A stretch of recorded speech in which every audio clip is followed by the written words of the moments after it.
Hello दोस्तों, Janvi says में आपका स्वागत है। तो भाई शानदार शो शुरू हो चुका है, द 50, जहां 50 लोग 50 दिन और 50 लाख सब डिस्कस करेंगे। लेकिन उससे पहले चैनल पर नए हो तो सब्सक्राइब कर लो, बेल आइकॉन प्रेस कर दो और वीडियो अच्छी लगे तो लाइक भी कर देना, है ना। तो चलिए शुरू करते हैं आज का पॉडकास्ट। तो फाइनली जिस शो का इतने दिनों से आप लोगों को इंतजार था वो आ चुका है, द 50। भाई साहब पहले से तो इतना खूबसूरत लगा, मतलब बिग बॉस देखा था अभी तक उससे काफी अलग है, काफी बड़ा बनाया है, कुछ अलग ही वाइब है इस शो में, है ना। तो टोटल 50 लोग होंगे, 50 दिन का शो होने वाला है और जीतने वाले को मिलेंगे 50 लाख और फैंस को भी मिलने वाला है विनिंग अमाउंट। तो शो का पहला एपिसोड तो भाई मुझे तो बड़ा मस्त लगा, एंटरटेनिंग लगा, काफी हैपनिंग लगा। मतलब बिग बॉस में क्या होता था ना कि एक टाइम के बाद थोड़ा सा बोरिंग होता था कि सब कोने कोने में बैठे हैं, कोई टास्क नहीं हो रहा है, कुछ नहीं हो रहा है, तो मतलब मजा नहीं आता था। बट इसमें ये था कि मतलब जितनी देर का एपिसोड था मजेदार था, हैपनिंग था, कुछ ना कुछ हो ही रहा था। तो टास्क की वजह से एपिसोड बहुत अच्छा था और कंटेस्टेंट तो है ही धमाकेदार, है ना। बट अगर बात करें जैसे ही शो शुरू हुआ, है ना, सबसे पहले लाइन जो है उन्होंने बोला कि यहाँ कोई सेलिब्रिटी नहीं है, सब प्लेयर्स हैं, है ना। तो मुझे ये समझ नहीं आया कि किस बेसिस पर उन्होंने 10 कैप्टन चुने। मतलब कहीं ना कहीं ये तो पार्शियलिटी हुई ना, आपने अपने 10 फेवरेट पहले ही चुने हुए हैं। 10 लोग जो थे वो थे प्रिंस, निक्की, करण, मोनालिसा, रजत, उर्वशी, रिद्धि, शिव, कृष्णा, फैजू। ये थे 10 लोग जो आपने पहले ही चुन लिए एज अ कैप्टन। मतलब क्या सोच के आपने इन्हें चुना? वोटिंग करा सकते थे आप, टास्क करा सकते थे, ऐसे ही आपने अपने मन से चुन लिए 10 लोग और फिर लास्ट में इन्हीं 10 को पावर भी दे दिया आपने टू एलिमिनेट। मतलब इतना बड़ा डिसीजन भी दे दिया इन्हीं के हाथ में। मतलब हम ये समझ सकते हैं कि ये 10 प्लेयर्स काफी दिन तक टिकने वाले हैं इस गेम में, क्योंकि ये जो इन्होंने कैप्टन बनाया और एडवांटेज दिया उन्हें, ये थोड़ा समझ नहीं आया मुझे कि किस बेसिस पर हुआ ये सब, है ना। आगे बात करें टास्क की, तो कार्ड्स का था कि कोई एक टीम दूसरी टीम को चैलेंज करेगी, तो उसमें प्रिंस की टीम ने चैलेंज किया मोनालिसा की टीम को। हाँ, अगर प्रिंस की बात करें तो प्रिंस की वाइफ युविका का प्रिंस की टीम में ना जाना मुझे बड़ा अजीब लगा। आप लोगों को भी स्ट्रेंज लगा क्या? तो कहीं ना कहीं प्लानिंग तो करके आए हैं ये लोग घर से, मुझे ऐसा लगता है। ऐसे ही टीम रजत की बात करें तो कटारिया ने रजत की टीम में ना जाकर फैजू को चुना, जबकि देखा जाए तो रजत से ज्यादा बॉन्ड होना चाहिए था, क्योंकि एल्विश फ्रेंड है इसका और पूरा सपोर्ट भी किया था उसने बिग बॉस के टाइम पर। तो ये सब है, आगे आगे और पिक्चर क्लियर होती दिखेगी हम लोगों को, है ना। फिर उसके बाद निक्की की टीम वर्सेस कृष्णा का था। निक्की ने चैलेंज किया था कृष्णा की टीम को। टीम निक्की काफी स्ट्रांग थी, अरबाज थे, दिग्विजय थे, खुद निक्की स्ट्रांग है, मतलब, है ना। स्टिल निक्की की टीम हार गई और जीती कौन सी? कृष्णा की टीम। तो ये था, है ना। फिर हुआ रजत वर्सेस फैजू। भाई रजत ने बेबिका को पता नहीं मतलब क्यों चुना था, है ना, उन्होंने सारा सत्यानाश कर दिया।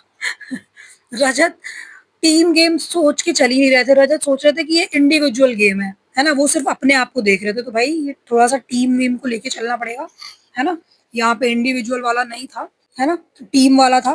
तो इस तरीके से रजत की टीम हार गई, फैजू जीत गए। फिर हुआ रिद्धि वर्सेस शिव था। रिद्धि से भी टास्क नहीं हुआ कुछ खास, टास्क कर ही नहीं पा रही थी और यहाँ पे भी शिव की टीम जीत गई। और जो टीम सबसे पहले उतरी थी वो है करण वर्सेस उर्वशी। सबसे पहले इन लोगों का आमना सामना हुआ था, है ना। करण की टीम तो मतलब उनकी चॉइस की थी ही नहीं। करण अपने आप में काफी स्ट्रांग लग रहे हैं फिलहाल, है ना। बात करें उर्वशी की तो भाई उर्वशी सबसे खराब खेली आज। टास्क हो ही नहीं रहा था उर्वशी से, उसके बाद भी निकाल दिया वंशज को, जबकि वो सपोर्ट कर रहा था उर्वशी को, पूरी टीम को सही जा रहा था।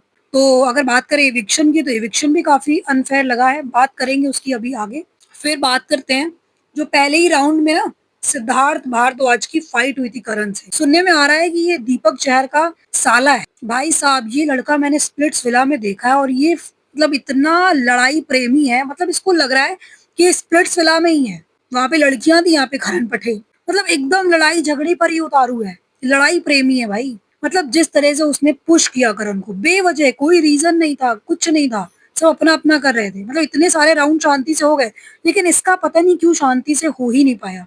ये सोच के आया कि लड़ाई करूंगा, धक्के मारूंगा, कलेश करूंगा, तभी दिखूंगा, है ना। करण पटेल फेमस नेम है इंडस्ट्री में, तो सोच के आया होगा कि इसके साथ लड़ूंगा तो ज्यादा दिखूंगा, है ना। ये लायन का कुछ समझ नहीं आया, जो इन्होंने जो टीम बनाई ना, है ना। मतलब प्रिंस की टीम में युविका ही नहीं है, निक्की को कैप्टन बना दिया, अरबाज अलग है। मोनालिसा को कैप्टन बनाया, विक्रांत अलग है। तो कहीं ये कपल्स या ये जो मतलब जो रिलेशनशिप है इन्हीं में तो नहीं कुछ कहानी बनाने वाले हैं, है ना? देखने को मिलेगा आगे आगे। अब बात कर लेते हैं इविक्शन की, है ना? तो टास्क में तो जो लोग हारे थे, है ना, उसमें से भी 15 लोग और अनफेयर तरीके से बच गए थे, क्योंकि मुझे वो म्यूजिकल चेयर वाला जो गेम था वो काफी अनफेयर लगा, है ना? मतलब फेयर लगा ही नहीं। कुछ तो लाइन ड्रॉ होनी चाहिए थी ना कि इसके आगे कोई नहीं जाएगा और यहीं पे ही मूव करेगा, है ना? तो काफी अनफेयर था वो। लास्ट में उर्वशी, वंशज, निक्की, अरबाज, विक्रांत, काका, दुष्यंत कुकरेजा, मोनालिसा, तेजस्वी, ये लोग अनसेफ हुए और डिसीजन जाता है किसके पास? कैप्टन के पास, कि भाई आप लोग इनमें से किसी एक को निकालोगे। तो कायदे से परफॉर्मेंस बेस्ड होना चाहिए था एविक्शन, है ना? क्योंकि भाई आते आते अरीना में कौन किससे इंटरेक्ट कर लेता इतनी देर में? पॉसिबल ही नहीं है। 50 लोग आपस में कैसे बातचीत कर लेते भाई? जाते जाते गेम वगैरह शुरू हो गया तो वो कैसे पॉसिबल होता? लेकिन यहाँ पर भी पार्शियलिटी, नेपोटिज्म देखने को मिला। परफॉर्मेंस बेस्ड ना करके इंटरेक्शन ज्यादा नहीं हुआ, उस बेसिस पर बाहर कर दिया वंशज को। मतलब वहां पर खानजादी ने कहा भी था कि परफॉर्मेंस बेस्ड होना चाहिए करके, कुछ तो उन्होंने कहा था। परफॉर्मेंस बेस्ड होता ना तो उर्वशी को बाहर होना चाहिए था सीधे सीधे, क्योंकि उर्वशी से टास्क नहीं हो रहा था, वो कर ही नहीं पाई कुछ भी। ढकेल ढकेल कर तो उनको लाया गया, लेकिन क्योंकि वो बाहर का बंदा था, बाकी जाने पहचाने इंडस्ट्री के लोग थे, कोई गाना गाता है, कोई किसी शो में है, तो कोई टीवी का फेमस फेस है ना? इन सब चक्करों में बलि का बकरा कौन बना? वंशज, और उर्वशी को बचा लिया गया। तो मुझे ये इविक्शन काफी अनफेयर लगा है गाइस, जबकि उस लड़के ने अच्छा खेला था, है ना? तो यहाँ पे मतलब पहला टास्क का जो इविक्शन था वो इनको परफॉर्मेंस बेस करना चाहिए था, क्योंकि बातचीत कौन कितना कर लिया उस दिन में, है ना? बहुत सारे लोग हैं जो स्क्रीन तक पे नहीं दिखे। तो ये बहुत अनफेयर हुआ मुझे उस लड़के के लिए, मतलब काफी बुरा भी लगा, है ना? इवन उसका नाम तक लोगों को नहीं अभी तक याद हो पाया था कि उसका नाम क्या है, स्टिल उसको निकाल दिया अनफेयर तरीके से। तो ये मुझे बिल्कुल भी अच्छा नहीं लगा, काफी डिसअपॉइंटिंग था। ओवरऑल बात करें प्लेयर्स की तो भाई ये रजत दलाल की बात करें तो हर टाइम मारपीट की बात करना, बोलना कि मतलब मुझे मारने का मन कर रहा है, और आने वाले एपिसोड्स में इनकी फाइट दिखने वाली भी है, प्रोमो आ चुका है ना दिग्विजय के साथ। मतलब नॉर्मल सी बात पे फाइट इन्होंने कुछ हाथापाई हो गई है। तो भाई मुझे ऐसा लगता है कि ये सब करके आप कहीं नहीं जाओगे, ये सब लड़ाई झगड़ा आपको कहाँ ही ले जाएगा। इवन अगर आपने करी हुई है तो ये शोज आपको मौका देते हैं कि आप अपने आप में इम्प्रूवमेंट ला सकते हो और अपना एक अच्छा साइड जनता को दिखा सकते हो, है ना? इस शो से मैंने बहुतों को देखा है जिनकी इमेज कितनी क्लीन हुई है और उन्होंने अपने आप को संभाल के रखा हुआ और अच्छे से चल रहा है। बहुत बड़ा एग्जाम्पल है एल्विश, है ना? लेकिन ठीक है, इनको लड़ाई झगड़ा करके ही आगे बढ़ना है तो ठीक है, गुड फॉर हिम। बाकी बात करें निक्की की, है ना, तो निक्की की तो पॉलिटिक्स देखने को मिलने लग गई है ना? और बट निक्की रियल लगती है, एंटरटेनिंग है। निक्की से एक बात और याद आई कि जब उन्होंने रजत का दोगलापन कॉल आउट किया ना कि बाहर तो रील्स पर बड़ा बोलते हैं, स्ट्रांग है, ये है वो है, बट यहाँ पर चेयर पकड़ के खड़े हैं। तो रजत ने कहा भी कि भाई हाथ में चोट लगी है, दिलेरी क्यों दिखाऊंगा? भाई आपको सिंपली चलना था, केवल मूव करना था, मारपीट नहीं करनी थी, आपको कुछ वेट वगैरह नहीं उठाने थे। मूव करने में क्या दिक्कत है? तो निक्की की ये क्वालिटी मुझे बहुत पसंद है भाई। बिंदास लड़की है, रॉ, रियल, सुपर एंटरटेनिंग, और जिस तरीके से आगे आगे मुंह पे कॉल आउट करती है नाम लेके, भाई ये बहुत अच्छी क्वालिटी है, मस्त। बात करें प्रिंस की तो प्रिंस का इंटरेस्ट अभी भी एल्विश वाले मुद्दे में ही दिख रहा है ना? प्रिंस निकल ही नहीं पा रहे हैं अभी तक, जबकि ये नहीं करना चाहिए, ये उनके अगेंस्ट में चला जाएगा, है ना? क्योंकि देखा ना कि कल मैक्सटन किस तरीके से उनसे सारा मुद्दा डिस्कस कर रहे थे, तो उसपे प्रिंस भी कह रहे थे कि भाई तुम इस शो पर ही कॉल आउट करो, है ना? और मतलब पूछो ये चीजें शो पर क्लियर कर लो। बात करें मैक्सटन की तो भाई पिट पिटा के एल्विस की वजह से पहुंचा है शो में वहां तक, है ना? मैं तो भाई तभी जानी हूँ इस बंदे को जब ये पिटा था और वो क्लिप्स वायरल हुई थी, मैं तभी से जानती हूँ कि भाई मैक्स नाम का कोई बंदा है। वहां भी जाके एल्विश का ही मुद्दा नहीं छोड़ रहा, तो इनकी फाइट होगी एल्विश के फ्रेंड से, है ना?